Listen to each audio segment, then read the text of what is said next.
Bonjour tout le monde, avec vous Dr Taleb Bendiaf. Alors aujourd'hui, on va faire le mécanisme réactionnel d'élimination E1 et E2.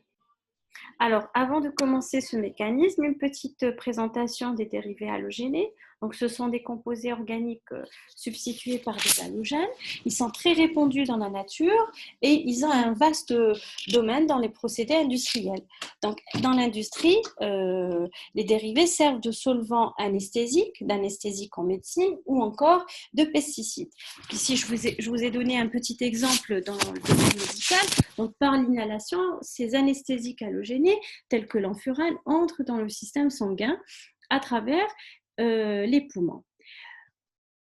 Encore, la nomenclature de ces dérivés monohalogénés, donc selon IUPAC, on les appelle halogéno-alcales ou les halogénures d'alkyle. Donc l'halogène est lié au carbone qui est tétrahydrique, d'accord, tétrahydrique, hybridé sp3. Et d'un angle de 109,28 secondes. Sa VSEPR, elle est de type AX4. Pour la polarisation, la liaison CX est très réactive et cette réactivité est essentiellement due à la perturbation qui est causée par la forte électronégativité de l'halogène. Donc le carbone se trouve porteur d'une charge positive partielle et donc il est électrophile et il va devenir une cible de l'attaque des réactifs nucléophiles. Alors les dérivés halogénés se prêtent à deux types de réactions, substitution et élimination. Pour la substitution, on a dit que c'était la substitution de l'halogène par le nucléophile et l'élimination, c'est l'attaque de la base, donc elle va capter le proton et il y a formation de la double liaison. Donc on va s'intéresser aujourd'hui à la réaction d'élimination. Donc pour l'élimination, c'est le remplacement de deux liaisons sigma par une liaison pi. Donc on va former des alcènes. Et là, les conditions de l'élimination, c'est la température est élevée, donc on va travailler à chaud et les solutions sont concentrées. Donc, voici le bilan réactionnel de l'élimination. Alors on va commencer par l'élimination d'ordre 1. Donc pour l'élimination d'ordre 1, on va utiliser des solvants protiques, des bases moyennes ou faibles, et l'élimination va être favorisée par le carbone tertiaire. On va voir pourquoi. Alors, l'élimination d'ordre A se fait en deux étapes. Pour la première étape, c'est la formation du carbocation. Donc, voilà pourquoi on dit que cette réaction est favorisée par un carbone tertiaire, parce que le carbocation tertiaire est le plus stable. Cette étape impose la loi de la vitesse et ne dépend que de la concentration du substrat, parce que dans la première étape, on va juste éliminer l'halogène par la solvatation, par la présence du solvant protique, et on forme le carbocation. Donc voilà pourquoi on dit qu'elle ne dépend que de la concentration du substrat. Quelle que soit la concentration du nucléophile, la vitesse ne change pas. Donc cette étape est cinétiquement déterminante, parce que c'est l'étape lente, formation du carbocation, élimination de l'halogène. Maintenant, pour la deuxième étape, on va maintenant faire appel à la base. Donc la base, qu'est-ce qu'elle fait? Elle va arracher le proton, d'accord? Le doublé ce doublé, d'accord, électronique va former la double liaison et voici le résultat en forme l'alcène. C'est l'étape rapide. Pour la base, maintenant, quand elle va arracher ce proton, eh bien, elle va arracher le proton du carbone voisin du carbone fonctionnel, hein, c'est-à-dire le carbone qui porte l'halogène. C'est le carbone alpha. Ce carbone bêta va être le carbone le moins hydrogéné et le plus substitué, suivant la règle de Zaïtsev. D'accord? Donc l'élimination d'ordre 1, on dit que c'est une réaction monomoléculaire et qui suit la règle de Zaïtsev pour obtenir l'alcène majoritaire. On prend un exemple. Alors ici, on a pris le 1-bromo-1-méthylcyclohexane. D'accord? On a fait réagir l'éthanol sur ce composé avec ici chaleur, c'est-à-dire à chaud, qui va favoriser la réaction d'élimination. La première étape, c'est l'élimination de l'halogène en présence du solvant protique, formation du carbocation. Alors là, je représente le proton qui va être éliminé par la base. Alors maintenant, si je veux représenter ou vous montrer le carbone voisin du CX, alors voici votre CX, voici votre carbone fonctionnel. on l'appelle carbone alpha. Il possède 3 voisins, 3 carbones voisins. On les appelle les carbones bêta, donc bêta 1, bêta 2, d'accord, et bêta 3. Suivant la règle de Zaïtsev, la base va arracher le proton du carbone en bêta, le moins hydrogéné et le plus substitué. Donc déjà, on va éliminer le bêta 3 parce que c'est le plus hydrogéné. Et maintenant, pour les bêta 1 et les bêta 2, on remarque que c'est les mêmes carbones, c'est-à-dire qu'ils possèdent le même nombre d'hydrogènes et le même nombre de substituants. Donc, vous pouvez aller soit sur le bêta 1, soit sur le bêta 2, c'est pareil. Donc, voilà, on représente le proton. Donc, la base, elle va arracher ce proton. Le doublet va former l'alcène, d'accord? Donc, il y a un départ de l'ion bromure dans la première étape et dans la deuxième étape, il y a la formation de l'alcène, suivant la règle de Zaïtsev pour obtenir l'alcène le plus substitué. Maintenant, pour l'élimination d'ordre 2, donc elle se fait en une seule étape. Le solvant doit être aprotique pour éviter la solvatation, d'accord? Et la base doit être forte pour qu'elle se fasse en une seule étape. Donc voilà, donc la base, elle va arracher le proton pendant que l'élimination du X se fait. Donc, il y a les deux éliminations en même temps. Alors, je représente dans l'espace mon composé. Regardez comment je représente le H et le X. Ils sont dans le plan et en trans. Donc, la base arrache le proton. Le doublet forme la double liaison. En même temps, il y a l'élimination du X. Alors, le X récupère l'intégrale de ce doublet. Voilà, donc il y a la formation de l'alcène, la base capte le proton et voilà, je représente les doublets de l'halogène. Là, c'est la charge négative. Donc, il est très important de savoir que dans l'élimination d'ordre 2, le H et le X doivent être dans le plan en configuration trans. On dit qu'elle est anticoplanaire. Et cette réaction d'ordre 2, c'est une réaction, enfin ce mécanisme est concerté, on dit qu'il est concerté parce que tout se passe en même temps. Elle se fait en une seule étape, élimination du H et de l'halogène en même temps. Donc, regardez, la base, je répète, la base arrache le proton, doublet forme la double liaison et l'élimination de l'halogène. Voilà, donc on représente l'état de transition, c'est-à-dire qu'on montre l'élimination et la formation de la double liaison. Voilà, et ensuite, à la fin, on représente notre alcène. Voilà, je représente mon alcène. Voilà, CH3, CH3. Voilà, et ici, des hydrogènes. Donc, la réaction d'élimination suit la règle de Zaïtsev. Et quand on suit la règle de Zaïtsev, c'est-à-dire qu'on est en train de former l'alcène le plus substitué. Et le plus souvent, c'est un alcène l'alcène le plus stable. On verra dans l'espace les différents stéréoisomères de cet alcène.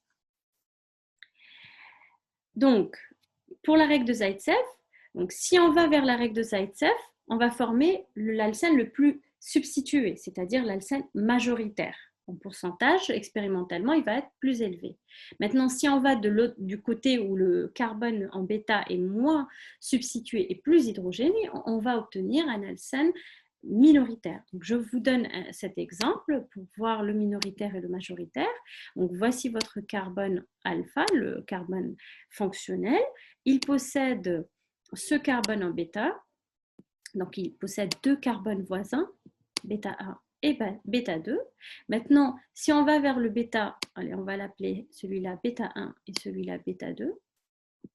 Donc, si on va vers l'hydrogène du carbone bêta 1, c'est-à-dire le plus substitué et moins hydrogéné, on obtient l'alcène, regardez, il est tri-substitué. Donc, il va être majoritaire. Et expérimentalement, on trouve 85% de cet alcène.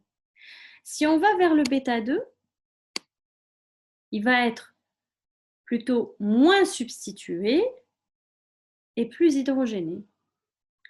Donc, Ici, il possède un hydrogène, si vous voulez le représenter en formule développée. Et ici, il possède 2 hydrogènes. Voilà, donc il est plus hydrogéné et moins substitué. On obtient un alcène disubstitué.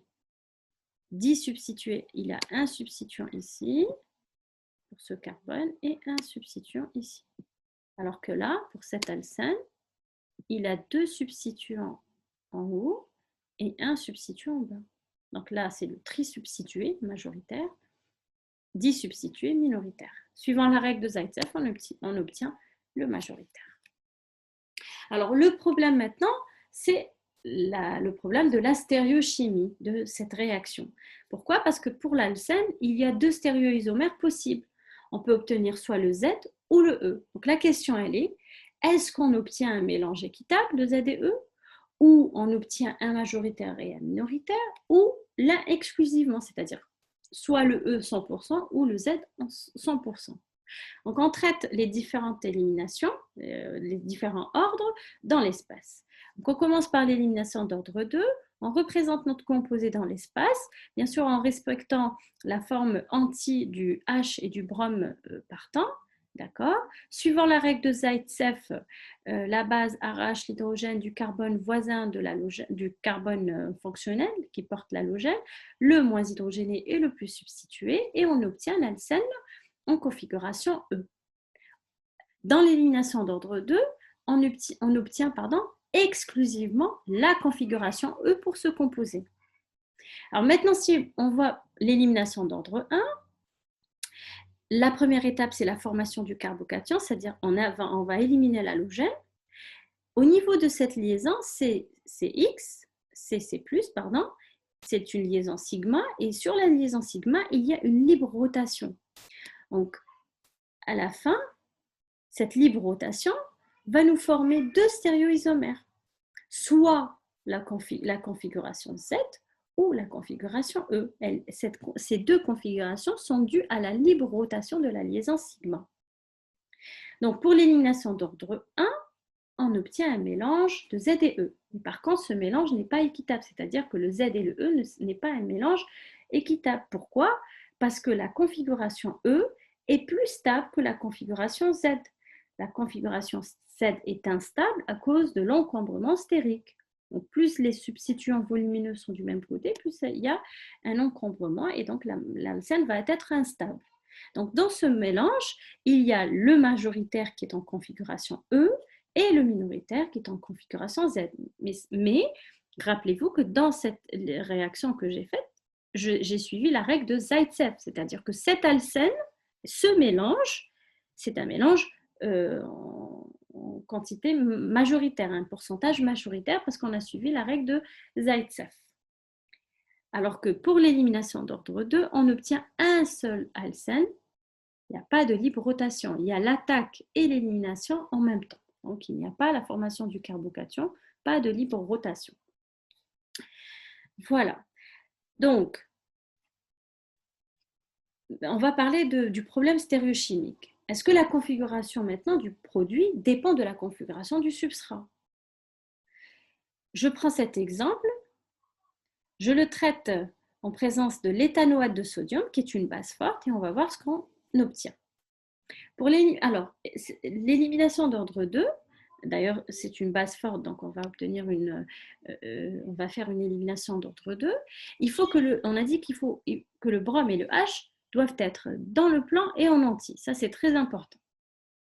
Alors, si on prend la configuration arbitrairement, d'accord, on prend le SS.